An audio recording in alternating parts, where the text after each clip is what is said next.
Hey guys, so as usual, I'm here with a new video today, and I think my glasses are really shining a little too much. So basically, this time the video that I'm gonna make is about water conservation, right? Pani like कसरी चाहिँ बचाउने है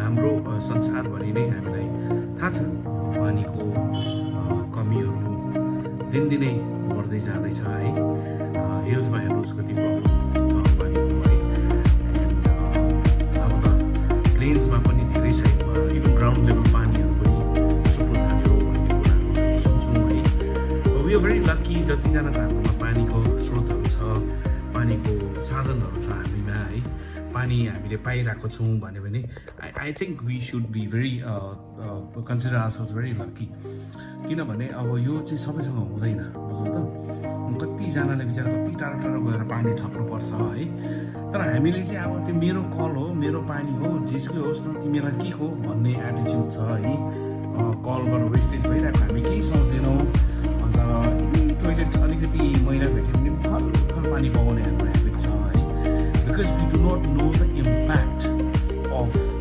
the amount of wastage that we're actually contributing to. Even a single drop ले कतिको difference ल्याउँछ है हामीले त्यो कुरा रियलाइजै गरेको छैनौँ because we are so like हुन्छ नि अब so we really take it for granted भन्नु मतलब चाहिँ पानी जस्तो चिज पनि भन्छौँ हामी कि अन्त तर त्यो होइन क्या इनफ्याक्ट भनौँ भने हामीले पानीलाई यति हेला गरिरहेछौँ कि त्यो जस्तो बहुमूल्य र त्यो जस्तो महँगो कुरा चाहिँ संसारमा अरू केही छैन है तर पनि हामीले हामीलाई त्यो जति सक्दो हामीलाई त्यो फ्री नै भएको हुनाले गर्दा होला कि हामीले एकदमै I think really taking it for granted म भने नि अघि नै हो अन्त धेरै इभन पढालेखा हामी आफै पनि है त्यसको भ्याल्यु बुझ्दै पनि समहाउ मिसयुज गरी पठाउँछौँ क्या यो स्वाभाविक हो I think you agree to me है सो यो भिडियो मार्फत चाहिँ म के चाहन्छु भने नि let's be a little more cautious है र हामी अब हरदम हाम्रो दिमागमा पानी भन्ने कुरो चाहिँ बचाउनु पर्छ है भन्ने कुरो चाहिँ हामी लिएर हिँडौँ न अनि अब मैले बचाएर के गर्ने अर्कोले त वेस्टेज गरिहाल्छ भन्छु नि है त्यो होइन even you know charity begins at home भने जस्तो म आफै चाहिँ बचाउँ न त पहिला म आफै बचाएँ भने अर्कोले म बचाउँछु नि त भन्ने सोच्छ नि त म गर्दै हामी हुन्छौँ नि त होइन सो त्यसरी हामीले कोसिस गरेर हरेकजनालाई जसलाई हामीले एडभाइस गर्न सक्छौँ अथवा साथीभाइहरूलाई पनि यो काइन्डली हामीले भनौँ कि यो चाहिँ हामीले पानी भन्ने कुरोलाई चाहिँ हामीले बचाउनुपर्छ है आफ्नो पानी सकिँदैछ अरे वेस्ट नगरौँ है प्रेसियस पानी चाहिँ प्रेसियस भन्ने चाहिँ कस्तो भन्ने तपाईँको खालि त्यो किताबमा लेखेको र मुभीको डायलग्समा युज गरेको र यस्तो खालको मेरो युट्युब च्यानलमा भयङ्कर हुनुको लागि बनाएको मात्रै होइन कि बट रियालिटीमै pani is going to be a serious thing for in days to come so before we face that wrath of shortage of water, I think it's time that we really address this and we sort of do something to save water in reality. So त्यसो गर्दा चाहिँ now let's discuss a couple of steps that we can take to sort of mitigate this problem and sort of contribute towards saving water. है त so त्यसो भन्दै म भिडियोलाई एकछिन विराम लिँदैछु and then we'll move towards the other step. Thank you. Now look at this, the leakage is very less. If you see it's comparatively just a drop by drop going, but this makes a lot of difference. Unless you repair this or get it replaced, this can mean a lot of wastage of water. Similarly, now here this tank requires a system whereby the overflow is channelized into another tank or something has to be done. Look at how it gets wasted. This is another similar and a very common issue of water getting wasted drop by drop, and this sort of faucets needs immediate repairs or replacements because this drop by drop leads to a lot of wastage. So all we need to do is get a plumber and get this repaired as early as possible. This is another big source of wastage. toilet flushes. So there's one way we can control this. Now, as this madam finishes drinking the water, this very bottle or bottles like this can be filled up with sand, as you can see here, pebbles and sand, and can be placed in one of the corners of the cistern. The way it is placed, exactly as this way as shown in the picture. अब हेर्नुहोस् यसरी बोतल चाहिँ हामीले pebbles भरेर ट्याङ्कीमा राख्दाखेरि चाहिँ के हुन्छ भने it tends to save the water. Now once again है फेरि यो बोतलमा जुन चाहिँ त्यो पेबल्स स्यान्डहरू हालेर जुन चाहिँ त्यो सिस्टममा लगाएन त्यसको एक्सप्लेनेसन चाहिँ अब कस्तो हुन्छ भने अब सबैले बुझ्नु सक्नु भएन होला, but what I would like to say is त्यसको science behind doing all this is what happens is तपाईको पानी डिस्प्लेस हुन्छ नि त, हामीलाई थाहा छ नि है.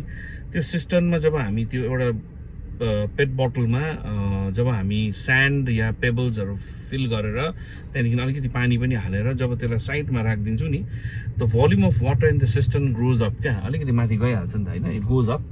त्यो जाँदा चाहिँ के हुन्छ भने भरे तपाईँले फ्लस गरिसक्दाखेरि चाहिँ रिलोड गर्दाखेरि जब पानी रिलोड हुन्छ कम्तीमै सिस्टम फुल भइहाल्छ. क्या हुनु त त्यो त सिस्टमको एडजस्टमेन्टमा पनि हुन्छ, बट त्यो भन्दा सिस्टमको एडजस्टमेन्टमा भन्दा पनि यो चाहिँ it looks a little effective. अन्त यसले चाहिँ माथिसम्म ल्याइदिन्छ पानी, and then when you flush त्यति पानी whatever comes out of the system and comes in to the toilet is more than enough रहेछ नि त. अन्त त्यसले गर्दा चाहिँ that is how you save a huge amount of water. हेर्दा त त्यो मामुली लाग्छ कि अल्छी पनि लाग्छ होला कसैलाई त कहाँ त्यो गरिरहनु भनेर, बट इम्प्याक्ट भयङ्कर छ है यसको. So you got to take this a little seriously and we should try. मैले आफै गरिसकेको छु है. इनफ्याक्ट मोस्ट अफ माई फ्रेन्ड्सहरूले पनि I believe they have already started doing this. We share this in details है. अन्त गर्नुहोस् न, you will give it a try and let me know in the comment if you tried this or if you're going to try this है. कमेन्टमा भन्नुहोस् न whether you like this idea or not. This is being practiced widely in a lot of metropolitan cities by people who are a little conscious about the environment, and especially since we're talking water here, pani liera चाहिँ जो अलिकति serious छ उनीहरूले they've already taken this step. Now, the primary thing that we can do is we can save water by minimizing the use. We tend to leave the taps open. In this case, this lady perfectly does, what is required to be done, as you can see here. And then we have some fantastic ideas on conservation, as you can see in this little video that you have in front of you. Now look at this fantastic conservation idea wherein the rainwater is being collected in a drum. This collected water can be stored in drums and can be later used for watering the plants and for all sort of other works. And there are many other ways of collecting water. This one is a unique too. The pipe probably connecting to the roof has been connected to the drum. As you can see here, the water is being collected. Fabulous. Well, with effective conservation and saving, you get this sort of a clean glass of water to drink for the rest of your lives. And with effective conservation, we will have nature in its best form, and we can always hope to have a very balanced nature available at all times in the future. Now, availability of clean drinking potable water ensures that we get a very clean environment, and having a clean environment means, all sort of animals, insects, birds thrive. The growth is positive and we get to live in this beautiful world. So effective conservation is the key to a better future. So हामीले पानी चाहिँ जसरी पनि जोगाउने कोसिस चाहिँ गर्नु पर्यो हजुर. Leakages like this and the earlier videos that I showed, must be immediately repaired. Otherwise, this leakages can lead to so much of wastage we cannot even imagine. हामीले हेर्दाखेरि त्यो अलिकति लिक भएको छ, भोलि बनाउँछु भन्ने हुन्छ कि, तर by then the damage is already done. So immediate repair is required. Now, this is another form of a serious problem which has been growing like rapidly across the world.